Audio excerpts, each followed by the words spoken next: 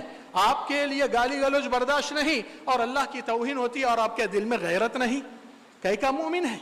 کون سا موحد ہے جو آج توحید کو کمزور کرتے ہوئے شرک کو پھیلنے کی وجہ یہ نہیں ہے کہ شرک کرنے والے زیادہ ہے، مگر حق جان کر خاموش بیٹھنے والے اس سے زیادہ ہے. آپ کی بزدلی اور آپ کی کنجوسی جو اپنے دین کا حق دینے میں، توحید کا تو حق دیجئے کم سے کم. کیوں؟ کیونکہ یہی غیرت مندی آپ کے دل کے احساس کو بتاتی ہے کہ دل میں آپ اللہ کے صحیح بندے ہیں یا اللہ کی بھی کوئی پرواہ نہیں آپ کے نزدیک. اس لیے نبی صلی اللہ علیہ وسلم کیوں فرمائے من رأى منکم منکرا فلیغیر، یہ محمد صلی اللہ علیہ وسلم کا فتویٰ ہے، کسی مدنی فاضل عالم کی نہیں. سن لیجئے فتویٰ کیا ہے. من رأى منکم منکرا فلیغیرہ بیدہ، تم میں جو برائی دیکھتا ہے اس کو چاہیے اپنے ہاتھ سے ختم کر دے اگر اس کی اتھارٹی صلاحیت ہے. آپ گھر میں برائی گناہ دیکھتے ہو، ہٹائیے. فَإِن لَمْ يَسْتَطِعْ، اگر اس جگہ پہ آپ کی صلاحیت نہیں، فَبِلِسَانِهِ، زبان سے سامنے والے کو آگاہ کرنا، بتانا کہ بھئی یہ غلط ہے، یہ حرام ہے، اللہ اس سے ناراض ہوتا ہے. فَإِن لَمْ يَسْتَطِعْ، اگر وہاں پر بھی کہنے کی مجال نہیں، آپ کی ہمت نہیں، فَبِقَلْبِهِ، دل میں کم سے کم اتنی نفرت کرنا کہ بھئی یہ لوگ اس مزار پہ جا کر اللہ کی بندگی، اللہ کی عبادت غیروں سے کرتے ہیں، اللہ کیوں حقدار نہیں بناتے ہیں؟ اللہ کے ساتھ غیروں کو کیا سمجھے یہ لوگ؟ اللہ کو کمزور یا اللہ کو ناقص یا اللہ تعالیٰ سے کام نہیں ہوتا؟ نعوذ باللہ. شرک کرنے والا، گناہ کرنے والا کیا کرتا ہے؟ کیا کہتا ہے عملی طور سے کہ اولاد نہیں ہوتے ہیں کہ جاؤ فلان بابا کی درگاہ پہ بکرے کاٹو، 2-4 طواف کرو، ان کے نام سے نظر و نیاز کرو، اللہ کے سوا غیر اللہ کا جھنڈا گھر پر لگا کر مدد یا غوث اعظم شیخ عبد القادر جیلانی کی مدد طلب کرو. آپ سوچتے ہیں کہ یہ معمولی چھوٹی چیز ہے؟ زمین پر سب سے بڑا کفر اور شرک یہی ہے. اس لیے تو اس کے لیے آپ کا جینا مرنا، آپ کی محبت و احساس اور غیرت مندی آج سے پیدا ہونا ضروری ہے. یہ شرک کو دیکھے تو آپ گوارا نہیں کرنا دل میں کہ اللہ، یہ کہتے ہیں اللہ تم ہمارے لیے ناچیز بیکار ہو گئے، دوسرے سب ایجنٹ ہے ہمارا کام کر دیتے، آپ کی ضرورت ہی نہیں. تو پھر یہ بندہ سجدہ رکوع نماز کیوں پڑھ رہا ہے؟ جب اللہ کا مقامی نہیں تو پھر اس کی کوئی اہمیت نہیں. آپ وہی بیوی سے پوچھئے، اگر بیوی سوچتی ہے کہ شوہر کہہ دے کہ بھائی میں ایک دوسری شادی کرنے والا ہوں، آپ پر ایک سوکن لانا ہوں، یہ سوکنوں کا رشتہ قبول کرتے ہیں؟ قیامت اٹھ جاتی آپ کی ہے اس دنیا میں. حقیقت ہے یہ فطری انسانی طور سے یہ شراکت کو کوئی قبول نہیں کرتا انسانوں میں. اور پھر حجت کیا کہتے ہیں؟ نہیں ہمارے باپ دادا غلط تھے کیا؟ اگر ہم چھوڑیں گے طریقہ، لوگ بولیں گے ہم باپ دادا کا طریقہ چھوڑ دیا، خاندان بھی پلٹ جاتا، ہمارا گراک، ہماری رشتہ داری کٹ جاتی. میرا ایک چھوٹا سوال ہے، آپ میں اگر حقیقت میں باپ دادا کا اتنا احترام اور اتنی عزت ہے، اگر آپ میں دم ہے، آپ کے باپ دادا جو کاروبار کر کے نقصان کر لیے زمینوں کا، پیسوں کا، کسی بزنس کا، آپ بھی وہی کاروبار کر کے نقصان بتائیے. کیا بولتے آپ؟ نہیں ہمارے باپ دادا کو کسی نے الو بنا دیا تھا، وہ بے خوفی کر لیے، ان کو نہیں معلوم تھا. اگر باپ دادا کا طریقہ دنیا کا نقصان کرتا ہے، ان باپ دادا کا طریقے کی ایسی کی تیسی، جنت کا نقصان ہو رہا تو بے خوف کیوں پیچھے جاتا ہے تو؟ اتنا عقل سمجھ نہیں؟ اللہ تعالیٰ اس کا جواب بھی دیا ہے قرآن میں، سورہ بقرہ آیت نمبر 170 پہ 170. وَإِذَا قِيلَ لَهُمُ اتَّبِعُوا مَا أَنزَلَ اللَّهُ، جب کہا جاتا ہے لوگ سے اللہ تعالیٰ جو حکم نازل کیا اس کی مانو، اللہ کے حکم کو آرڈر پہ چلو، جواب کیا دیتے ہیں؟ قَالُوا بَلْ نَتَّبِعُ مَا أَلْفَيْنَا عَلَيْهِ آبَاءَنَا، کہتے ہیں ہمارے باپ دادا کی پیروی کریں گے، ہمارے باپ دادا کا طریقہ ہم نہیں چھوڑ سکتے، خاندانی سلسلہ ہے. اس کے بعد جواب اللہ کا کیا آیا؟ أولو كان آباؤهم لا يعقلون شيئا ولا يهتدون. کیا اس کے باوجود آپ کے باپ دادا کو عقل مندی ہدایت نصیب نہیں ہوئی تو بھی آپ اندھا ان کے پیچھے جائیں گے؟ یہ جواب ہے اللہ کا. پھر اس کے ساتھ ساتھ ایک قرآنی مثال لے لیجئے، انشاءاللہ تعالی اس قرآنی مثال سے اپنی بات ختم کریں گے، 5 منٹ میں ختم کر لیں گے. آپ دیکھتے ہیں کہ لوگ اللہ کے سوا غیروں کی جو مدد طلب کرتے ہیں نا، انبیاء اولیاء کے نام سے. تھوڑا بھائی یہ توحید کا معاملہ ہے، ذرا غور سے سنیے. اللہ کے نبی صلی اللہ علیہ وسلم کو قرآن مجید میں آیت نمبر 214 پر حکم آیا ہے اللہ رب العزت کا. آپ قرآن کھول کر دیکھیے رب العالمین نبی کو کیا خطاب فرمائے، فَلَا تَدْعُ مَعَ اللَّهِ إِلَٰهًا آخر. اے محمد صلی اللہ علیہ وسلم اپنے حل مشکلات کے لیے، انجائے حاجات کے لیے، ضرورات کی تکمیل کے لیے، مددگاری کے لیے، پالنہاری کے لیے اللہ کو پکارتے ہوئے کسی اور کو پکاریں گے، لَتَكُونَنَّ مِنَ الْمُعَذَّبِينَ. اے محمد صلی اللہ علیہ وسلم آپ کو بھی ان کے ساتھ ٹھہرایا جائے گا جو عذاب میں ٹھہریں گے.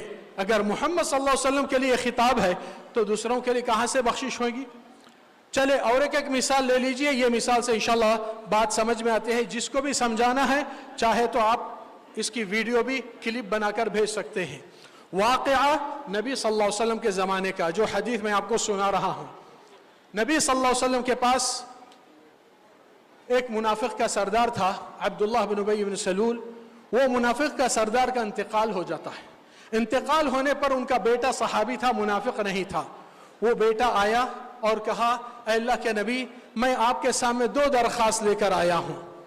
سنیے بھائیو کیا کہہ رہا ہے یہ صحابی نبی صلی اللہ علیہ وسلم سے کہ اللہ کے نبی میرے والد صاحب کا انتقال ہو گیا ہے، میں آپ سے 2 درخواست لایا ہوں. پہلی درخواست کہ اے محمد صلی اللہ علیہ وسلم آپ جو قمیص مبارک پہنے ہیں آپ کے بدن پہ ہے، یہ قمیص مبارک میں چاہتا ہوں ابو کو کفن پہناؤں. اور دوسری درخواست آپ خود تشریف لائیے، جنازے کی امامت کیجئے، محمد صلی اللہ علیہ وسلم کی امامت. نبی صلی اللہ علیہ وسلم گئے، اپنا قمیص مبارک اتار کر دے دیے، اسی میں اس کو کفن پہنایا گیا. پھر رسول اللہ صلی اللہ علیہ وسلم خود تشریف لائے جنازے کی نماز کی امامت کے لیے. اب محمد صلی اللہ علیہ وسلم سید الانبیاء سید الاولیاء سارے کائنات کے سرفہرست شخصیت ہے، ان کے ہی قمیص میں اس کو دفن کیا جا رہا ہے، کفن بنایا گیا، اور نبی صلی اللہ علیہ وسلم نماز جنازے کے لیے حاضر ہے. وہاں پر عمر فاروق رضی اللہ عنہ بیچ میں ٹھہر گئے اور کہنے لگے اللہ کے نبی ہرگز اس منافق پر آپ نماز جنازہ مت پڑھیے، نہیں تو سارے منافقین کی ہمت افزائی ہو جائے گی کہ ہم منافقت کی چال چلن کریں گے اور نبی کی دعا بخشش ہو جائیں گی. تو نبی صلی اللہ علیہ وسلم عمر کی رضی اللہ عنہ کی بات نہیں مانے اور آگے بڑھے، بولے عمر آپ کون ہوتے مجھے روکنے والے؟ نبی صلی اللہ علیہ وسلم امامت کی ہے. اب جنازہ کی نماز کی امامت محمد صلی اللہ علیہ وسلم سید الانبیاء سید الاولیاء. دعا کون کر رہے ہیں؟ محمد صلی اللہ علیہ وسلم. دعائے مغفرت، دعائے رحمت میت کے لیے، اور میت نبی کے قمیص میں کفن میں بنایا گیا ہے. آپ کو معلوم نبی صلی اللہ علیہ وسلم اس جنازے کی نماز سے سلام پھیرتے ہی آپ قرآن کھول کر دیکھیے آیت نمبر 80، سورہ کا نام سورہ توبہ.